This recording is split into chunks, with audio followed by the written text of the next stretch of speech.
Hello, friends, and welcome to episode 1040 of the Juicebox Podcast.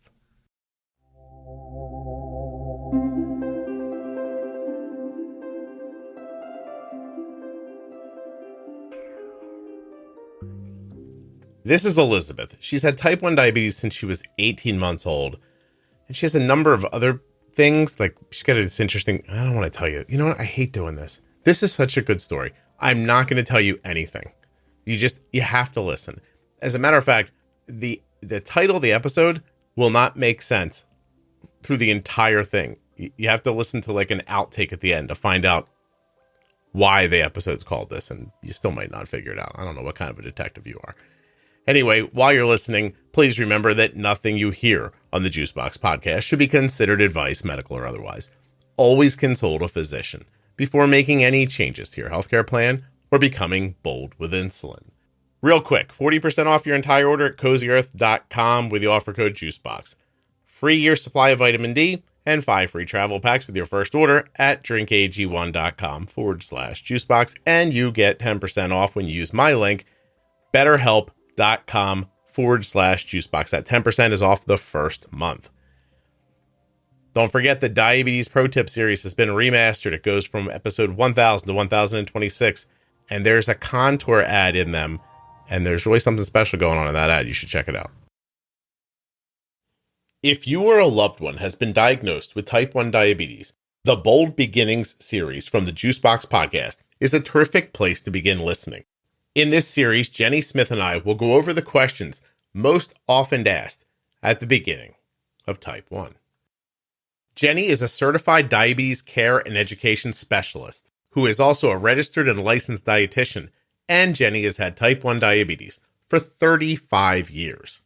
My name is Scott Benner, and I am the father of a child who has type 1 diabetes. Our daughter Arden was diagnosed in 2006 at the age of 2.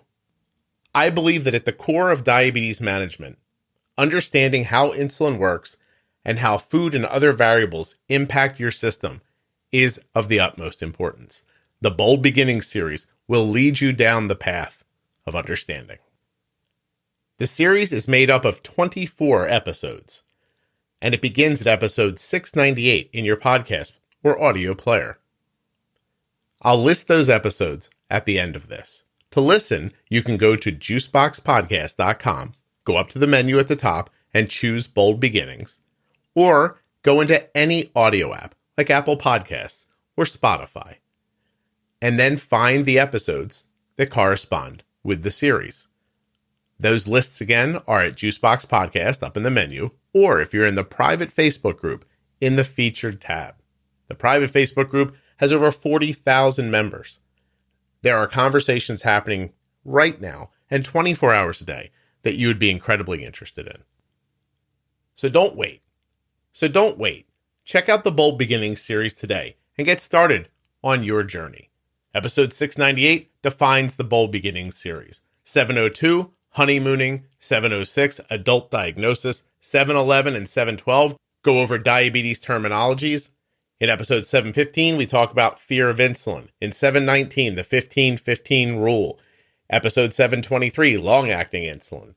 727, target range. 731, food choices. 735, pre-bolus. 739, carbs. 743, stacking. 747, flexibility. In episode 751, we discuss school. In episode 755, exercise. 759, guilt, fears, hope, and expectations. In episode 763 of the Bold Beginnings series, we talk about community. 772, journaling. 776, technology and medical supplies. Episode 780, treating low blood glucose. Episode 784, dealing with insurance. 788, talking to your family. And episode 805, illness and ketone management. Check it out. It will change your life.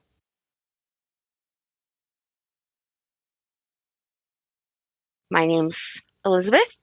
I'm a type 1 diabetic who has familial hypercholesterolemia as well. Gonna start off right out of the gate. We're going to talk about that. Trying to make me look stuff up on the internet. Hold on a second. I can spell it for you if you'd like. Well, no, don't let me take a shot first. Okay. Okay. Familial, I know. Oh, watch this. It's one word too. Hypercholesterolemia or whatever. Familia. Hypercholesterolemia. Okay. Familial, then that word you said, is a genetic disorder that affects about 1 in 250 people and increases the likelihood of having coronary heart disease at a younger age. Oh, thrilling. Must have been a fun day. Oh, it was great. How old are you now? I am 36 now. When were you diagnosed with type 1? When I was 18 months old. Wow. Okay. Mm-hmm. So in the beginning. Yep. And go ahead. No, you have something you want to say. I'm sorry. Okay. No. I just, I feel super grateful that I don't know life without it. I've just always, this is life. Can you go into why that makes you feel grateful? Yes. So I hear from, people I know, students of mine who talk about how they have this child who's 8 years old and was just diagnosed. I don't know that. I don't know my world being turned upside down. Mm-hmm. It's always been this way. Right. I've always had to pay attention to carbs. I've always had to, be on a sliding scale and think, okay, my blood sugar is this, so I need to take this much insulin. I just ate this many carbohydrates, so I need to take this much insulin. I was never a kid who just was able to eat and do whatever I wanted.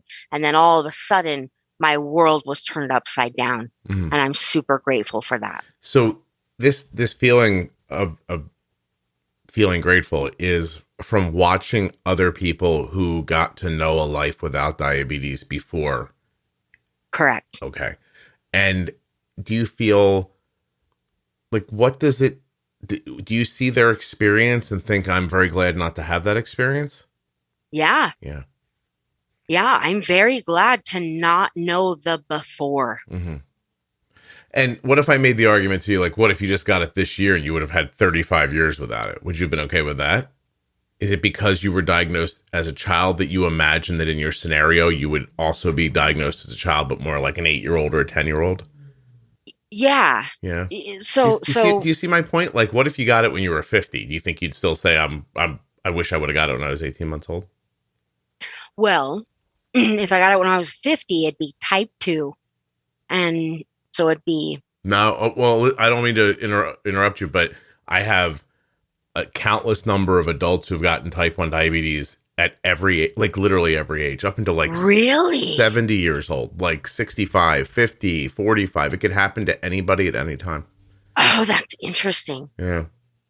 I did not know that. Yeah, that's interesting. I'm glad to be the one to tell you, actually, because it's been very enlightening to have those conversations. Like, I don't have the exact numbers, but there's part of me that wishes I would have made a list from 1 to 100 and put a check mark next to everybody's name, mm-hmm. As they came along. But yeah, no, I've spoken to somebody in every, in every generation of their life. So anyway, so then that's why you were having trouble answering my question, because you didn't think that was a thing. Yeah, no, I had no idea. My whole life, I've had like this thought of, oh, I'm super grateful that I got it when I was 18 months old. I hear these super sad stories about these young kids who have this great life. And then all of a sudden, type 1 diabetes just turns everything upside down. I can't even imagine being 50 years old. And knowing a whole life about it, right? You see, I've fried your mind early on in the episode. And you've kind of fried mine, because it just occurred to me, you're only 36 years old, but you've had diabetes for 36 years. So you have like an mm-hmm. old perspective of type 1 in a younger mm-hmm. person's experience. It's interesting, because so if you were diagnosed around 80, am I right, about 87? 87, correct. Okay. And so you were right at the time where your parents would have been giving you regular and MPH, right? Exactly. You got it. Yeah, yep. That's what I grew up taking. How long? How long did you do that for? How long did I take just take shots or regular NPH? Regular NPH. Like, I'm assuming you use a faster acting insulin now, but how long until that happened? Oh, gosh, good question. I think I started taking Humalog. Was it around a pump? Did you get a pump and it happened, or no? I started taking Humalog. I'd say like when I was like 15, probably. Oh wow, okay. Yeah, I think I was late to the party. Yeah, is that 2002? Mm-hmm. Oh, I did that with my fingers. I added 87 and 15 together. I got 2002. That is later, isn't it? So was it a situation? Well, first of all, you might not know because you were a kid, but I guess let me ask this first. Were your parents managing your diabetes your whole life, or was it a thing that fell to you? And if so, when? So it fell mostly to me. Yeah. So when I was young, I was primarily with my dad. Okay. But with my dad and him actually being around are two different things. I see. You lived at the same address. Correct. Yes. Gotcha. I had two siblings. Well, no, let's be honest. I had one sibling who helped me with my diabetes the majority of the time. Mm-hmm. And I'll say his name. My brother Wade. Yeah. He helped me test my blood sugar. He helped me take my insulin. So my brother Wade helped me a lot. That's nice. Yeah. When I was 15, I went to live with my mom. Okay. And my mom basically was like, what the hell? No. We're in the 2000s now. We're not using this. Let's go see an endocrinologist and get with the times. Can I ask a question? Sure. Did you not have a lot of contact with your mom for the first 15 years? No, I had a lot. I say no. Damn it, Elizabeth, stop that. Yes, I did. I had a good amount of contact with my mom. But she didn't feel like making input about the diabetes until you lived with her. So she tried, as far as I know, she tried to make input about the diabetes. Mm-hmm. Do you have another podcast about like putting the fun in dysfunctional? Let's talk about family drama. I got it. Yeah. I was just trying to discern if like she, just kind of the way you put it made me feel like it was like something she noticed for the first time, but it was something she had sway over for the first time. Correct. Gotcha. Yes. And then I have one last difficult question. Oh, Are we okay with that? Nothing's that difficult. Go for it. How do you end up with your dad having custody in that time? Like it's yeah. What right? Yeah. Like my point is, a lady has to try not to get custody of their kids. So how did that happen? Yeah. Right. Yeah. Okay. You're not sure? You don't want to say? It doesn't matter to me, but I know. Yeah. So honestly, I truly believe that my dad like paid people off and shit like that. Oh, okay. So that's not what I expected you to say, but okay. Because it's interesting. Like you suggest that your dad's not around very much, and that you're kind of raising yourself along with your siblings, but yet somebody thought he was the better choice for you to live with. That's the part that confused me. Yeah, I know. Mm-hmm. So when I was older, I got the court documentation. My mom gave it to me. Mm-hmm. So I was able to read through it, and still to this day, it does not make sense to me how he got custody of me. It doesn't. Okay. I've read through so much, and I'm like, what? How did this happen? It's hard to figure out. Okay. Well, so something we're not going to understand. That's fine. So, okay. So I'm sorry I waylaid us there. You're fine. But you're 15, you're with your mom now, and she's like, hey, finally, this is not how people do this. Let's make a change. What did you do? What was that change that happened? I started taking Humalog, and I was still taking NPH, but I started taking something called, gosh, what was it called? Lenti? Um, it was just at night. Mm-hmm. Lente. I'm pretty sure that's how it was spelled. That's how people say it when I hear them say it too. Lenti. Yeah, how is it supposed to be said? No, I think that's right. Mm-hmm. I think you got Okay. it. Yeah, yeah. Yeah. So I did that. I can, took that those insulins um until I was, let's see, when did I start pump therapy? Well, it was the same year that my mom died. So it was 2006. Oh, 2006 is when I started pump therapy. holy shit, Elizabeth. You were only with your mom 4 years before she passed away? Yeah. Oh, my God. Are you on here to bum Yeah. me? Are you trying to bum me out? No, No, I'm not. that's all I right. promise I'm No, no, no. not. So, oh, God. So, you're 19, your mom passes. Unexpectedly or expectedly? Well, I was 20. 20. Okay, sorry. Yeah, barely 20. Mm-hmm. When she passed away. Yeah. Sorry, what was your question? Was it expected or unexpected? A little bit of both. So she died from cirrhosis of the liver. Mm-hmm. She, as far as we knew, had been sober for 2 years. And at some point, she secretly began drinking again. Mm-hmm. Gosh, alcoholics, they hide it very well. Right. And so, yeah, that day, I lived 10 minutes from my mom, left me a voicemail.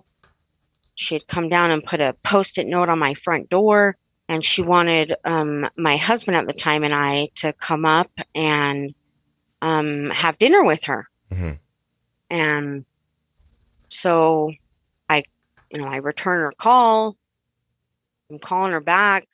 I'm calling the house. I'm calling the camp phone because she was the like groundskeeper at a kids camp. Okay. Actually, a kids camp where I went to diabetes camp as a kid. Mm-hmm.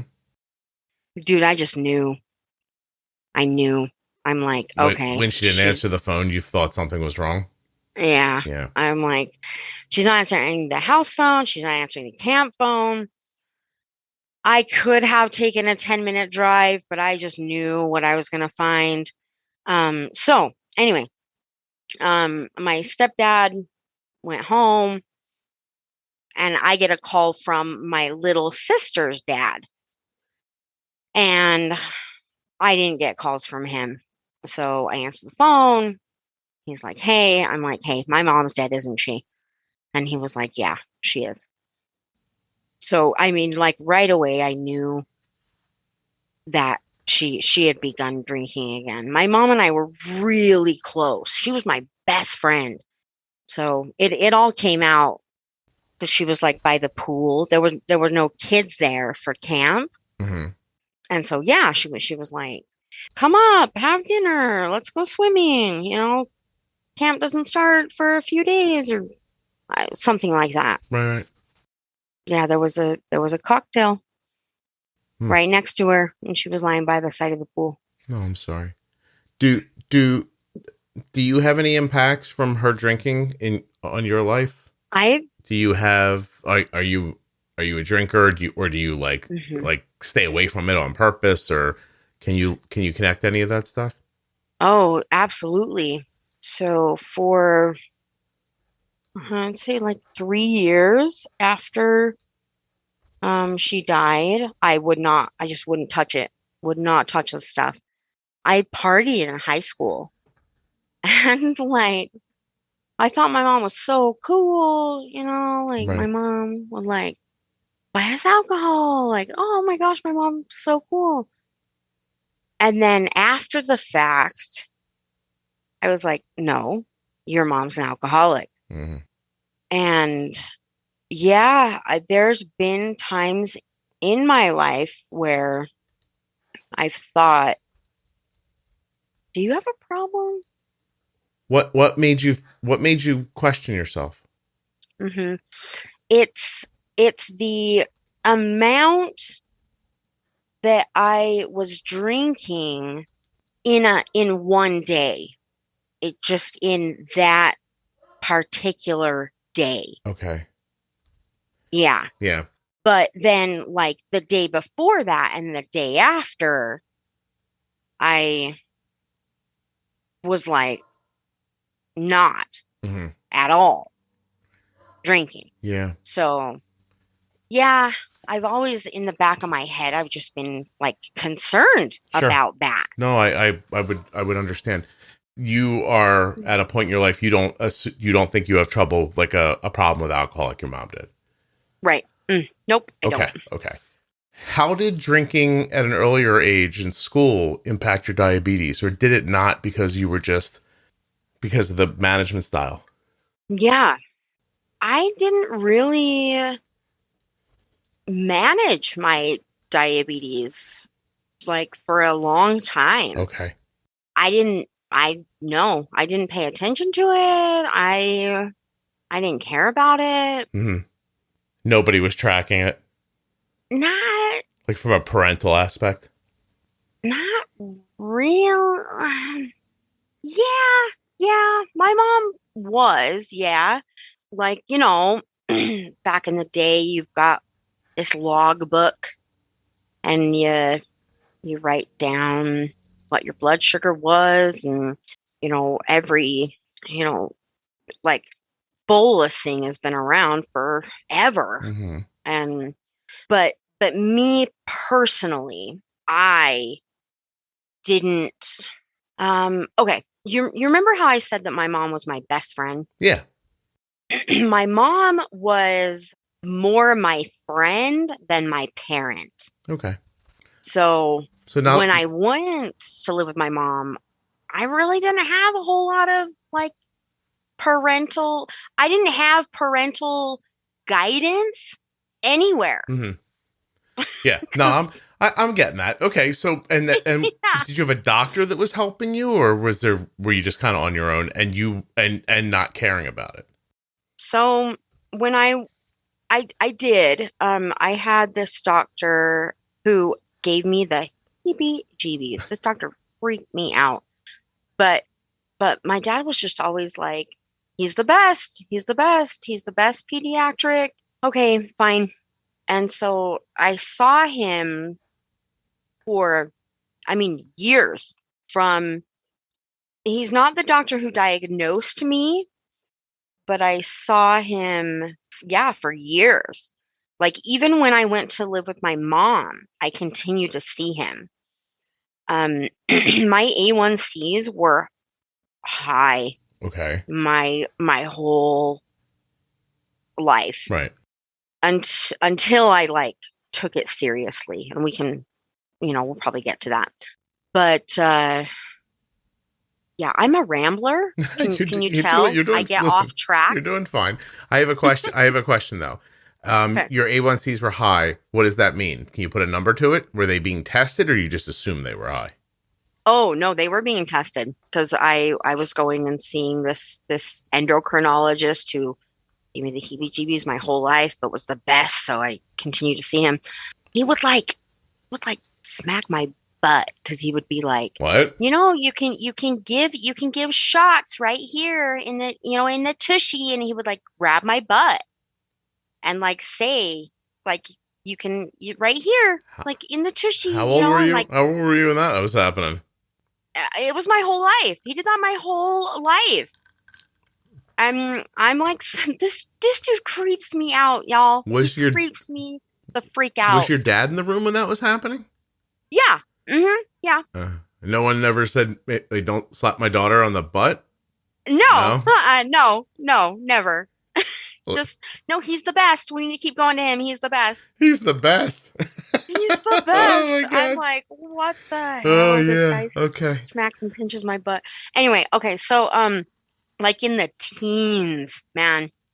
Like when you were older and younger and your A1C was in the teens the whole time. Yeah. Oh my God. Mm-hmm. Okay. Yeah. Like, it was bad. No kidding. It was bad. That's Real ridiculous. bad. Which again is why I'm like, why does this guy have custody of me? Right. Well, yeah, it's possible he was pimping you out to the doctor. It's very strange. Right. The whole thing is really bizarre. You are a half an hour into this, and if you told me right now I'm making all this up, I'd be like, oh, that makes me feel better. No, I'm not. Okay. I'm not. It's horrible. I mean, really hard to put into words. And then when you're actually on your own when your mom passes. You were married at 20? Okay. So Elizabeth, okay, go ahead. I was married twice. Wait, by the time you were 20? That was my second marriage. Yeah. What the fuck? How old were you when you got married the first time? 18. How long did that 18. last? I guess I should ask. Not long. Not long. Mm-mm. Months? No. Can we measure it in months or a year? The second one didn't last long either. No, I don't imagine. No. Why were you marrying guys? So, I mean, I do know, but I'm waiting to hear if you know. Yeah. Yeah. No, I know. Yeah. I know now. Yeah. I know now. Right. I wanted a man to love me. Yeah. No kidding. I'm sorry you found yourself in that situation. Yeah, it sucked. When did you figure out not to do that? How old were you? Oh my gosh. Are you going to say 37 and you're 36 right now? No. Okay. Because my husband now and I have been married for almost 2 years. Oh, good for you. Yeah. Finally. He's your seventh husband? No, third. I'm just teasing Third you. time's a charm. Yeah, I was just teasing you. So you were married at 18, married at 20, and then not married again until 34. Correct. Did you feel unloved in between those times? Oh, yeah. Yeah. Yeah, I thought I was just like defective. Mm-hmm. I thought like I'm never gonna find someone. I can't do this relationship thing. Like I'm not. Yeah, I just was like, nope, it's never gonna happen. I'm just gonna be single forever.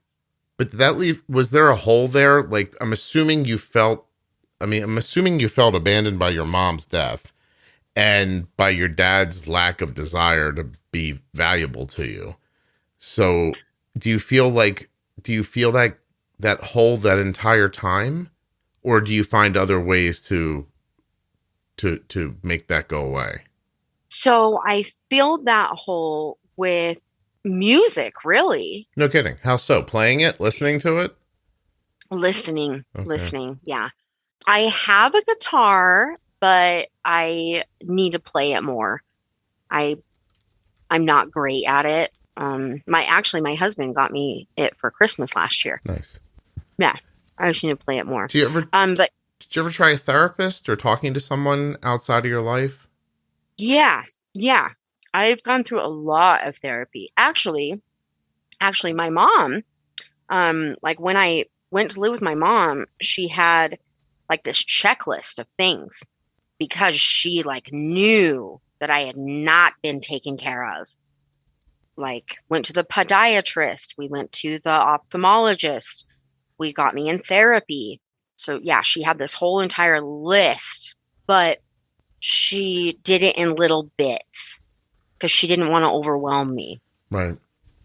She just knew that I had not been taken care of. So she did what she could in the little amount that she had. To try to, get you into a better situation. Yeah. Yeah. It sounds like she was dealing with her own stuff too. So yes, yes, she was. That's difficult. Do you have any kids by any chance? I do. Yep. Yeah. I have a 12-year-old child, Addison. And the reason I say child is Addison is non-binary. And I'm like, we're pretty open about it. Okay. Yeah. Did you have Addison with your second marriage? After that. Yeah. All right, Elizabeth, I gotcha. Yeah. All right. Yeah. Hold on. Oh, Elizabeth, you were a party there for a while, huh? actually, you know what? Yeah. In high school, there were two Liz's, and we were really good friends.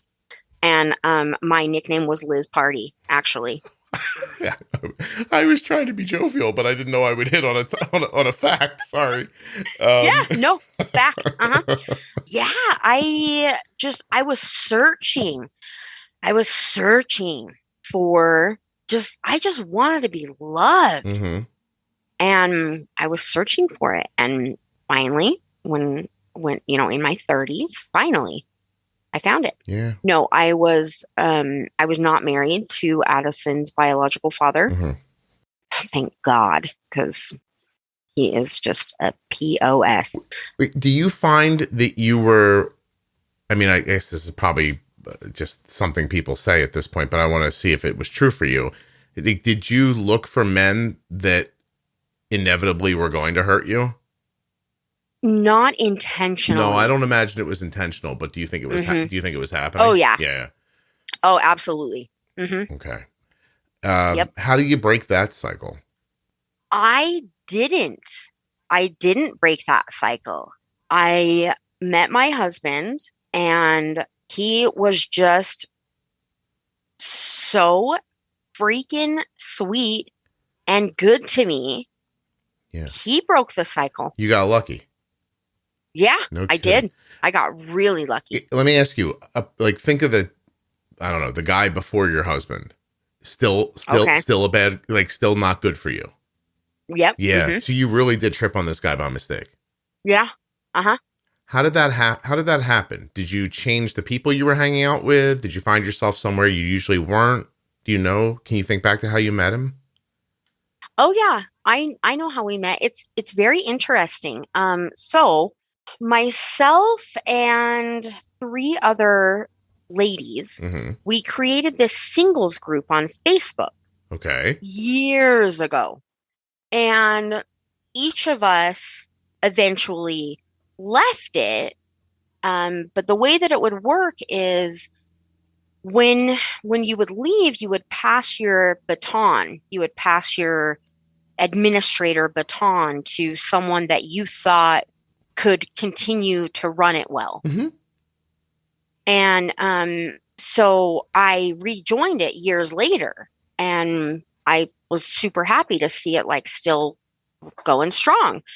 And I wasn't looking for anything really. I just was bored, and that's where we met, was in this Facebook singles group that myself and three other women had created years ago. It was still going strong.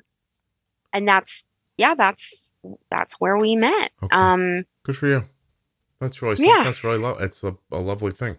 I know. Mean, so you did make it for yourself, really. You made the group and you found some more clunkers, but then you found your husband and now you're happy. Yeah. Good for you. Yep. And you're young too. Because it's a long story. And it feels like, I mean, honestly, if you told me this story and then told me you were 55, I'd be like, oh, this makes sense. You know what I mean? There's a lot's happened here, right? It could fill a full life, but you're not really started yet, you know? It's hard to think of when you're 36. I'm sure you're like, no, I'm old. Trust me. But you're not, you know what I mean? You're not, you have a lot of life left. You met somebody, you've got a child, I'm assuming you love, and I do. Yeah, see, there we go. You have a child you love, and you have a lot of time left with them, with a new family, and you'll be young when your child moves on, to college as well, or into the world, wherever they end up. I mean, that's only 6 years from now. You'll only be 42 when that happens. Yep. You're getting a chance, It's really cool. It's really cool. Yeah, it really is. Do you feel that? Do you feel like there's been a big shift in your life? Oh, absolutely. Yeah. Do you wonder, do you ever wonder who you'd be if you didn't get saddled with, I don't want to speak ill of your parents, but I mean, I don't see how I couldn't. If you didn't get saddled with two people who were on that level parenting, do you ever wonder what would have happened to you? Oh my gosh. I don't. Mm-hmm. I don't because without all of it, without all of the bad, Mm-hmm. I would not be who I am. Oh, that's a really great answer. You are happy with who you are. I am. Good. Yes, That's wonderful. very. That's very good. All right. So when did you figure out to take care of your diabetes? When I found out that I was going to be a parent. Oh, the old pregnant thing made you do it. Uh-huh. Mm-hmm. The Yep. pregnancy made me do it. Exactly. Yep. I was 23 and I was like, okay, well, we have got to make some serious changes. No more of this partying crap. We need to get it together, dude. So yeah, I So you began taking it seriously. Yeah, you shut down the party and you paid attention to your diabetes as well? Mm-hmm. Mm-hmm. Well, the party, I'm sorry, was the party drinking or was it drugs too? Drinking and marijuana. Okay. And then the diabetes thing, though, you're 23, you've had diabetes your whole life, you're not managing it in any way. So how do you begin to learn what to do? Like, did you always know and you just weren't doing it, or did you have to learn from scratch? Yeah. No, I always knew and I just wasn't doing it. Okay. Can I ask what you thought was going to happen when you weren't taking care of yourself? Did you just think it was going to magically be okay, or did you think it'll be bad, but that's in the future?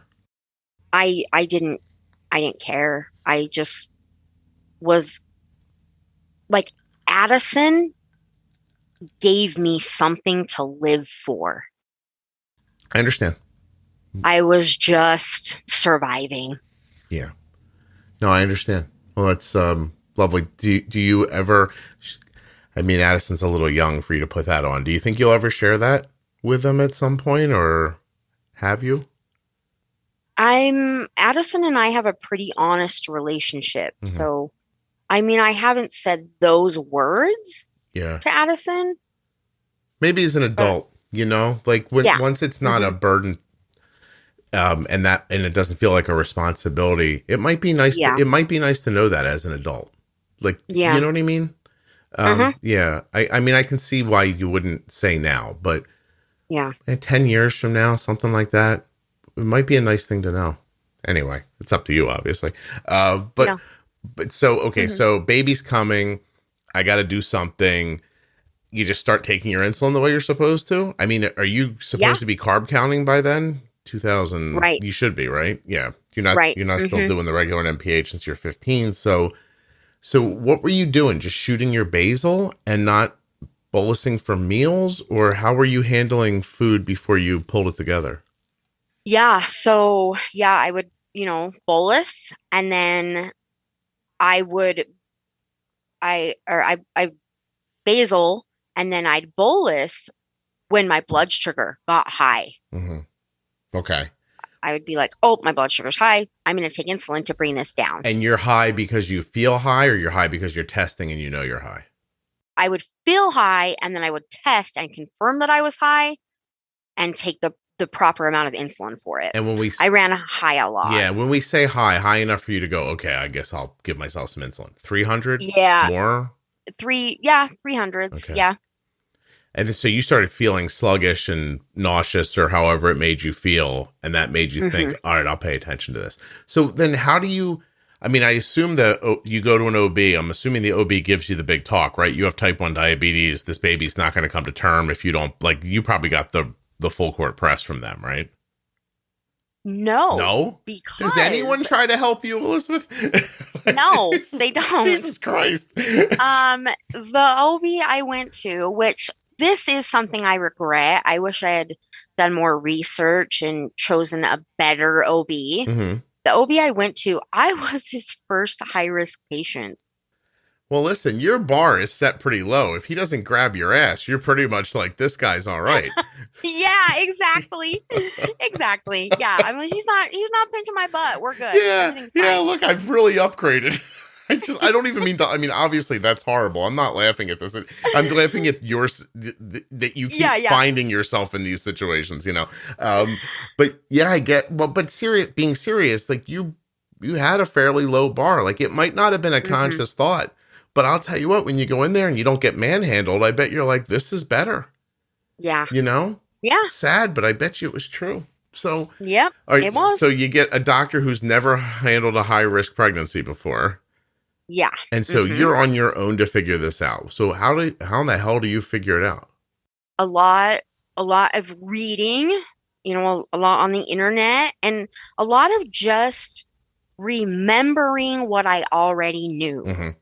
I knew it. I knew how to do this. I just had to put it into practice. Wow. Well, that's great. And you got it done, healthy pregnancy? Yes. Addison is very healthy. Actually, this kind of leads into the familial hypercholesterolemia. How?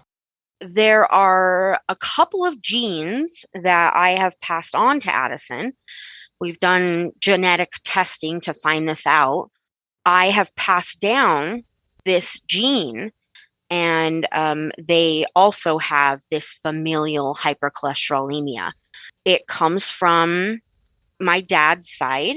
It came from my grandma to my dad, from my dad to myself, and then 3 more of his children. There's one of his children that does not have this, did not get the gene.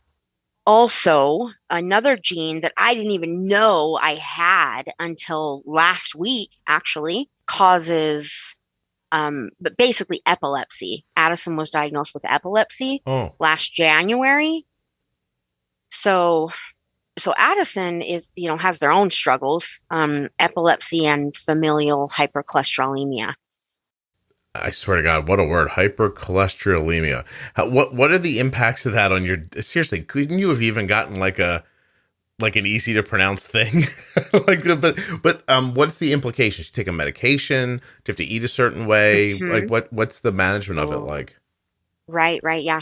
So I have been taking statins since I was 11. Mm-hmm. Statins are the kind of, that's what they've used for years to lower cholesterol.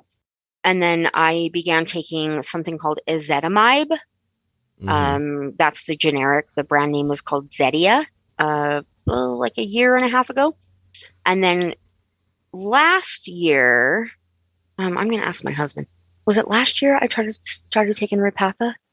Or was it here in Colorado or was it in Utah? Okay. Last year I started taking Repatha.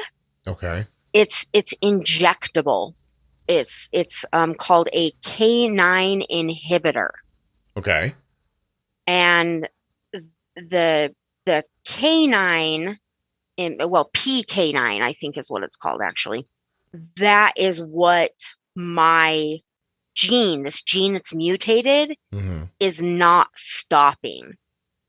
And so this PK9 inhibitor that I inject, that was a game changer. No kidding. It impacted your cholesterol the way you were hoping.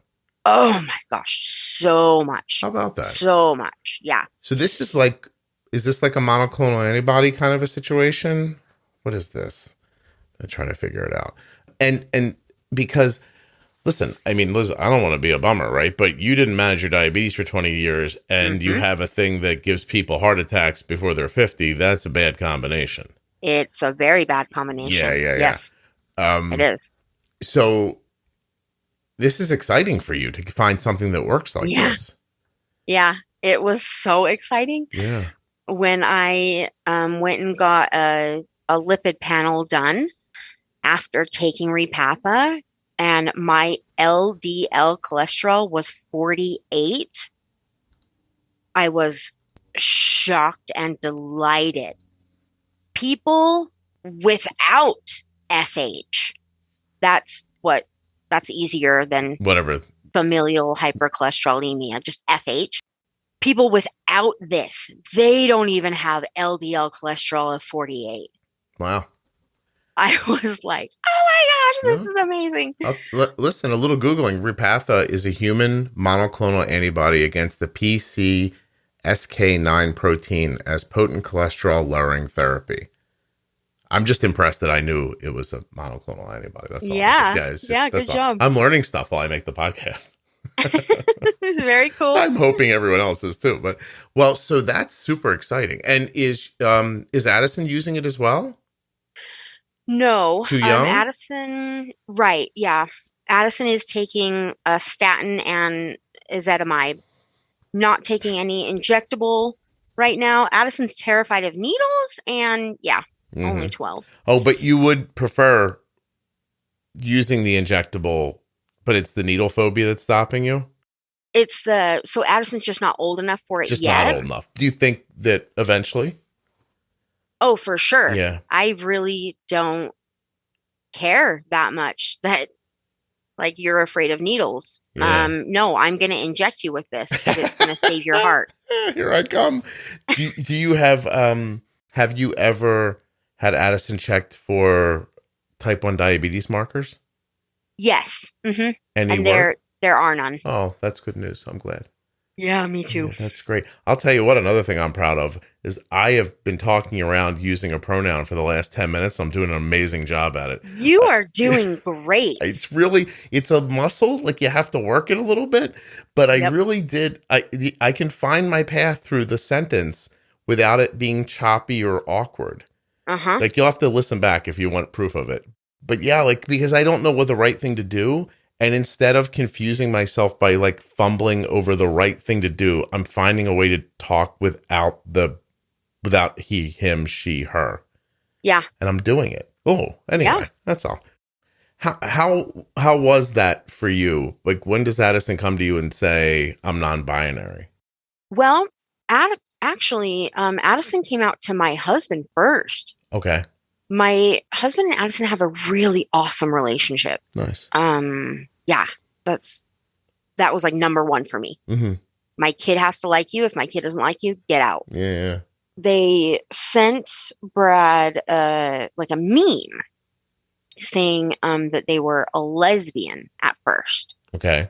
And it changed a couple times, but Addison has finally found their identity. And I have told Addison before they could even understand what it meant that whoever they were, whoever they loved, as long as Addison and whoever they were with treated each other well, I loved them. Well, I just had to imagine. Yeah, I just had to imagine after the upbringing you had and your experience, you're going to be the last person to judge somebody. Uh-huh. Yeah, exactly. Yeah, that just seemed obvious to me. Okay. So I want to make sure that we've talked about everything that you want to, because I have kind of a hard out at 1 hour today, and I apologize. No, that's okay. I have a meeting coming up for my mom's health. I have to get on a phone call. Okay. So let me just ask you, like, is there anything we haven't talked about that you wanted to? Well, last thing is my dad. I'll make this quick. No, you don't have to make it quick, but just okay. I just want to make sure we're moving in the direction of wrapping up. That's all. Got it. Yeah. My dad, when I was a kid, I remember seeing my dad with these big scars up his arms, up the back of his legs, down his chest. He had a quadruple bypass surgery. He had 2 heart attacks that I know of. He passed away, let's see, 7? No, I was 24. Like 4 years after my mom passed away. And he died of a heart attack. And like I had already started managing my diabetes. Mm-hmm. And I was like, that is not going to be me. Yeah. I am not going to be a statistic. This is not going to get me. And so I started talking to my cardiologist about like, okay, this thing has haunted and taken members of my family for decades. Yeah. What I want to know. I want to know the root. I want to know where it comes from. Yeah. And so when this genetic testing started, he was like, "Hey, I want to talk to you about something." Mm-hmm. And I was like, "Heck yeah, let's do that." Good for And you. things. Yeah. And that is how we found out this little tiny gene that chills on the end of the liver is what has caused this. And it got your dad. The FH got your father. Yes. Yeah. Wow. Look at you. I have to say, in a number of ways, people always talk about like breaking a cycle, but in a number of different ways, you've accomplished that with very little help from other people. It's very Thank cool. you. No, it's very, very cool. A lot of people would have given up, like Thought about honestly. Yeah, I bet you did. Do you know what stopped you from giving up? Seeing my mom not give up. Just wanting to Yeah. fight. Because, your notes, it's funny, your story is not captured in the notes that you sent me. But, Oh, yeah? but which is fine. But my wife asked me last night, she's like, who are you interviewing tomorrow? I said, a woman named Elizabeth. She said, what does she want to talk about? And I opened up your note and I thought, and I read it and I said, I think she just wants to tell me she's a survivor. And that's what I took from what you wrote. Like, I not that you said that, understand. But when I read what you wrote, I thought, this is a person who's been through a lot. I'm going to learn about what they've been through. And I think they want to leave me with the idea that they fought a big foe and they won. And that's all I said. So does that resonate with you at all? Or was that just me? Oh, yeah. Yeah. Yeah. I agree. Yeah. It's hard not to after hearing the story. Honestly. Thank you. I mean, geez, you could have I mean, there had to have been a moment you must have gone to a bathroom once and shut a door and been like, what is happening? Yeah. Yeah, pretty much. What did I do? Holy fuck, is no one going to step up? Like, I'm going to do this myself, I guess. Like, oh my, I mean, you're like really like because of your, like you said earlier, like you feel like you're a little all over the place. Do you have ADHD or are you just a little all over the place? I'm a little all over the place. It's fine. It's not a big deal, by the way, but because that's your style of talking, your story comes out in like chunks, and like some people's stories come out very smoothly, and they almost feel like, I don't know, like you're spreading warm butter, but yours came out more like the butter was out of the refrigerator and we were having to get it soft to put it on, which is fine, which is absolutely fine. But because of that, it sticks in my head now an hour later in chunks. Like my parents split up. I ended up with my dad, which right away made me think something's wrong. Like moms don't lose their kids like that, and then you're like, I don't really know why we're not together, which then told me you're not judging your mom's situation. And then because it would be easy to say I wasn't with my mom because she was an alcoholic. And that's how my dad was able to get me, but you didn't see it that way. And then you start telling her story, but you tell her story without judging her. And then she dies. And I'm like, holy hell. Like, I already thought you had enough. Like, I thought, all right, she'll grow up with an alcoholic mom. That'll be tough. No. Mom's dead. Mom's not just dead. I'm married already. I'm not just married. I'm married for a second time already. And as you kept layering it on, I was like, where's the part where she walks into traffic or tries heroin? And yet that part never came up in the story. You just kept going. And then you get pregnant and you're like, God damn it, I'm going to fix this. And then you did. It's insane. Like, and I'm just saying, good for you. I'm at a loss for words for what to say. Like, they should put a statue of you up in front of something. Like, seriously. Thank you. No, like I'm from Philly. They should take that Rocky statue down and put one of you up there. Like, this is just like, you have more than your fair share. And now I'm really left as I go back over it again, wanting to say again how cool it is that you're only 36. Like, it feels to me, Elizabeth, I've interviewed really older, like people who are older, like I told you, 60s, 70s. I think I interviewed a woman around her 100th birthday once. And, wow. But one thing I want to share with you, and then I'll let you say whatever you want to say before we go, but I want to share this thing with you. I've learned a thing I think is going to help you.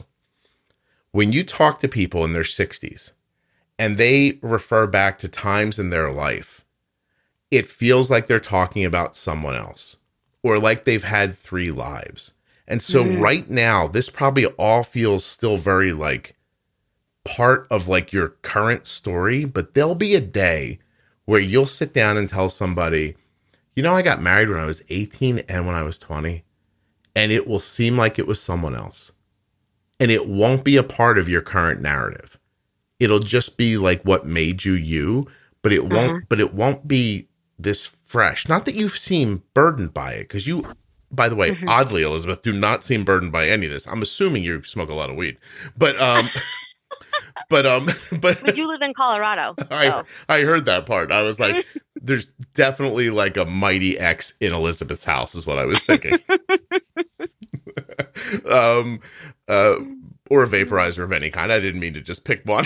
No, you're good. Okay. You're good. And so, but I mean, I really think I found myself thinking that so many times while like a 65-year-old woman tells me a story of she lived an entire life with a man, like a 20-year life. They raised children, and then he passed, and she met someone else and lived an entire another life.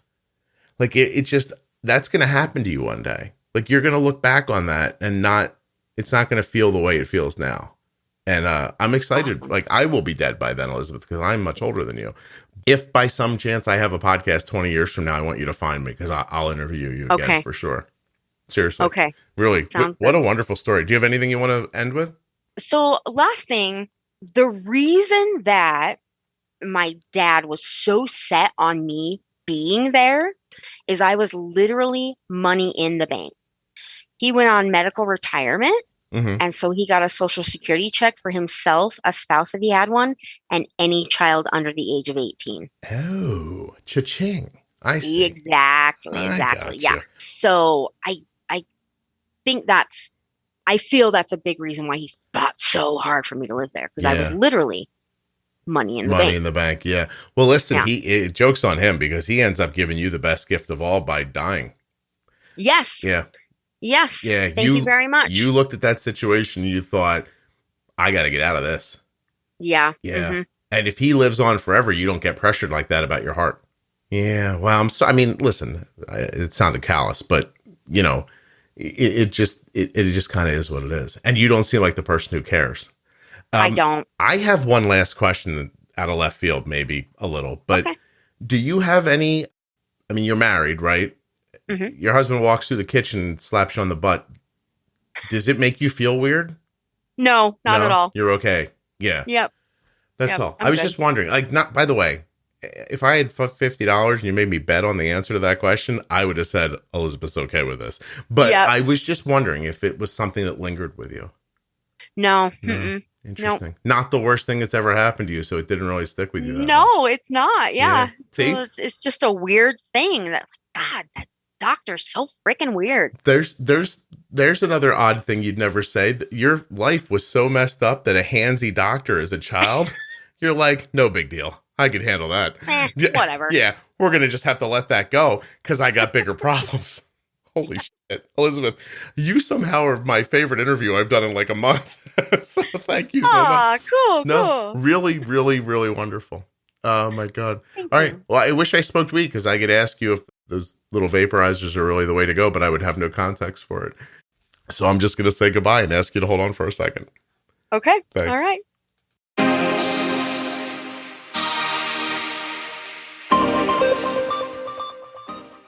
Hey, a big thank you to Elizabeth for coming on the show and sharing that story with us. Really incredible.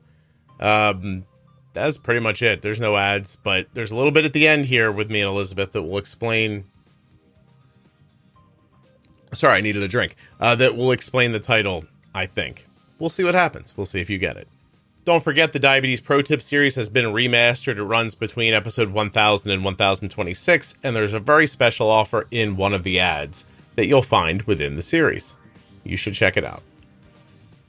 Don't forget to check out the private Facebook group, Juicebox Podcast Type 1 Diabetes. There are now over 42,000 active members, and there's a conversation happening right now that I guarantee you would enjoy. Thank you so much for listening. I'll be back soon with another episode of the Juicebox Podcast. You introduce yourself, keep it kind of brief, and then we'll start talking. All right. Sounds good. Excuse me. I apologize. I'm going to turn my head. All right. In fairness to me, you burped in my ear before your microphone came on. Oh, where there was a really weird sound that happened, one or the other. I was like, I may have coughed. I probably coughed. coughed. I'm sorry. No, don't be sorry. It was hilarious because here's what happened before we start recording. It came on, and I've done this close to 1,000 times. Mm-hmm. This is the first time I've thought this one could be like someone fucking with me. What? Because your name's Elizabeth. Oh. So I thought it. maybe this is going to be the time, you know? And so I started the recording right away because I was like, well, if somebody fucks with me, I definitely want to record it. And so I can let people hear it. And then the audio comes up and I hear, and I'm like, that's it. This is the time. Like someone's going to belch for an hour into the microphone under the guise of them being Liz Taylor. And I'm like, I'm up for this. Like, I'm going to sit here for an hour and let them do it, you know? Oh my gosh. So then when you said hello, I was almost disappointed. Oh, I'm sorry. I was almost like, it's a real person. Damn it. Yep. Anyway, sorry. Real person. Anyway, I don't have purple eyes, and I don't have a bunch of diamonds either. I'm really gonna burst your bubble. It's okay. Go ahead and introduce yourself. Okay. So yeah. When you support the Juicebox Podcast by clicking on the advertisers' links, you are helping to keep the show free and plentiful. I am certainly not asking you to buy something that you don't want, but if you're going to buy something or use a device from one of the advertisers, getting your purchases set up through my links is incredibly helpful. So if you have the desire or the need, please consider using Juicebox Podcast links to make your purchases.